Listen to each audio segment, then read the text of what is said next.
Well, Governor Hochul introduced her budget today. It's hot off the press. Haven't had a real chance to look at it, but it's going to be a couple basic items. It's a $260 billion budget, an increase of 0.7%. So I think a good attempt at trying to live within our means. The budget's challenged because there's over $10 billion of cuts directly from Washington that we have to deal with. That's 11% cut. That has an impact on healthcare, has an impact on hospitals, nutrition programs. So we're going to have to do more with less. There's no doubt about it. We are fortunate. We have $14.3 billion in reserves for those rainy days, and it looks like it's starting to rain.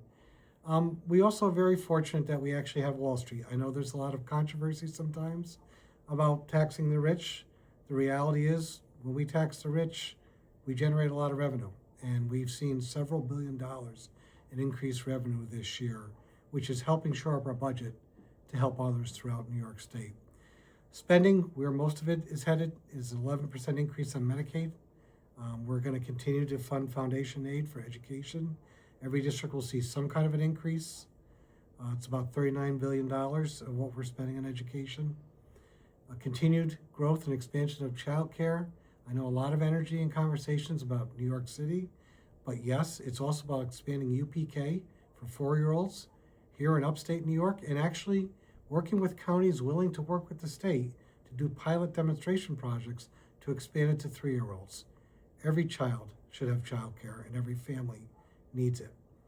There is interest in resources being put in towards housing and expanding housing opportunities for all levels of income.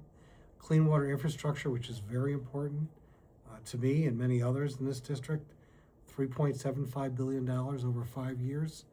I'm glad to see, as a former mayor, we're continuing the temporary increase in aid to local governments of $50 million.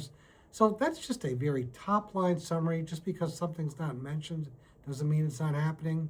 The big takeaway for everybody is no new taxes, no increases in income tax, a continuation of a business tax that's been in existence for the last 3 years. I guess the only individuals who might be impacted is that Zyn, those nicotine pouches, are now going to be treated just like tobacco products. That's the only really tax increase I think people will see. What's important to know is that now the process begins. We will start doing our briefings every night with our team on the Ways and Means Committee here in the Assembly. The Senate will be doing with their finance group. But we also have 12 days of hearings scheduled, starting January 27th, running through to February 26th. They will be 14 hearings where there'll be, usually it's one group per day. Sometimes on some of the smaller areas, we'll do 2. So bottom line is the budget process has begun. The goal, like anything else, is to have a budget that works for all New Yorkers by March 31st or April 1st of this coming year. So we'll see what happens, but that's where we're at today. Thank you.